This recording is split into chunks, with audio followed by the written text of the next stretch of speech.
সোণাৰীৰ অভয়পুৰ সংৰক্ষিত বনা অঞ্চলত খান্দি থোৱা অমৃত সৰোবৰত পৰি হাতীৰ পোৱালিৰ মৃত্যু। হাতীৰ পোৱালিটো ২-৩ দিন পূৰ্বে পানীত পৰি মৃত্যু হোৱাৰ সন্দেহ। আজি আবেলি উপঙি থকা হাতীৰ পোৱালিটো স্থানীয় ৰাইজে দেখা পাই বন বিভাগক খবৰ দিয়াত বন বিভাগে মৃত হাতীৰ পোৱালিটো পানীৰ পৰা উদ্ধাৰ কৰে। উল্লেখ্য যে বন বিভাগৰ অনুমতি নোলোৱাকৈ হাতী অহা যোৱা কৰা বসতিস্থলত ৪টাকৈ অমৃত সৰোবৰ খন্দাৰ পিছত বন্যপ্ৰেমী ৰাইজৰ মাজত প্ৰতিক্ৰিয়াৰ সৃষ্টি হৈছিল।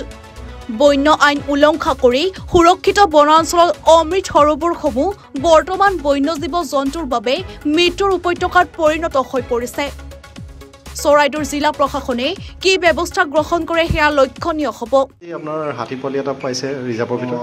আজি আমাৰ এৰিয়াটো হ'ল নগানদী এৰিয়া, আমাৰ অভয়পুৰ ৰিজাৰ্ভ ফৰেষ্টত আজি দিনৰ আবেলি মানত ৪:১৫ মানত ফোন এটা আহিছিলে যে হাতী পোৱালি এটা মানে পুখুৰী এটাত মানে উপঙি আছে বোলে।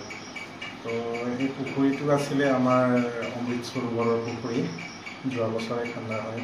তো আমি ইমিডিয়েটলি ষ্টাফ লৈ আমি এটা স্পটত গ'লোঁ। স্পটত গৈ দেখিলোঁ হাতী পোৱালি এটা পানীত উপঙি আছে। তো আমি লগালগ এক্সটাৰ্নেল ইনভেষ্টিগেশ্যন কৰিলোঁ। তাত কোনো এক্সটাৰ্নেল ইঞ্জুৰি দেখা নাই, খালি কিন্তু পানীত পৰাৰ কাৰণে ডুবাৰ কাৰণে মানে ফুলি গৈছে হাতীটো।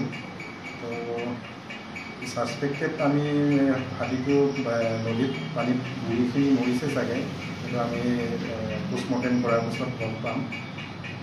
এইটোৱেই কথা।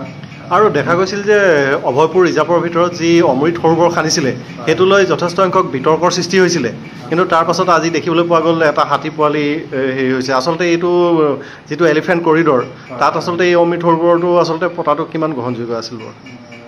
তাকে এই কথাটো হ'ল নিয়ম আছিলে, আমাৰ ইনষ্ট্ৰাকশ্যনছ এটা আছে ৰিজাৰ্ভৰ ভিতৰত এনেকুৱা মানে যিখিনি ৱেষ্টলেণ্ড থাকে বা ৰিজাৰ্ভৰ ওচৰত মানে কিছুমান পাহাৰীয়া অঞ্চল, পাহাৰ মানে তলত দাঁতি কাষৰীয়া, যদি ৱেষ্টলেণ্ড থাকে ক'ৰবাত যদি এনক্ৰচমেণ্ট থাকে সেইবোৰ এলেকাত অমৃত সৰোবৰবোৰ খান্দা হয় বা প্ৰপাৰ মেইনটেইনিং আমাৰ কিছুমান গাইডলাইন আছে ৰিজাৰ্ভত, সেই গাইডলাইনৰ মতে খান্দা হয়। তাত মানে মাছ মেলা বা কিবাৰ কাৰণে নহয়, সেইটো স্পেচিয়েলি মানে ৱাইল্ড এনিমেলবিলাকৰ যেতিয়া ড্ৰাই স্পেল হয় তাত মানে ৱাটাৰ ৰিজাৰ্ভৰ হিচাপে সেইবোৰ ইউজ কৰাৰ কাৰণে তাত সেইবোৰ খান্দা হৈছে। আৰু তাত দেখিছোঁ 4টা আছে আমাৰ ৰিজাৰ্ভৰ ভিতৰত।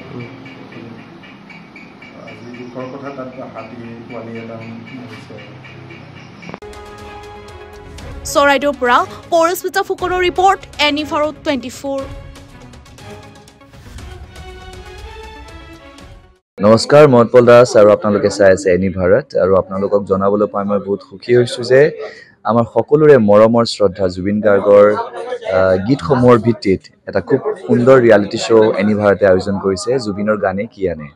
এই প্ৰথম ছিজনটোত অডিশ্যনছ আৰম্ভ হ'ব আগষ্টৰ পৰা অসমৰ বিভিন্ন জিলাত। গতিকে মই সমূহ কলা কুশলী, বিশেষকৈ যিসকল প্ৰতিভাশীল গায়ক গায়িকা আছে আমাৰ সমাজত, তেওঁলোকলৈ মই এটা আহ্বান জনাইছোঁ, তেওঁলোকে প্ৰস্তুত হওক এই ৰিয়েলিটি শ্ব'ৰ বাবে। আৰু তাৰিখটো হৈছে 15 আগষ্ট 2024 চন, এনিভাৰতৰ অডিশ্যন জুবিনৰ গানে কি আনে।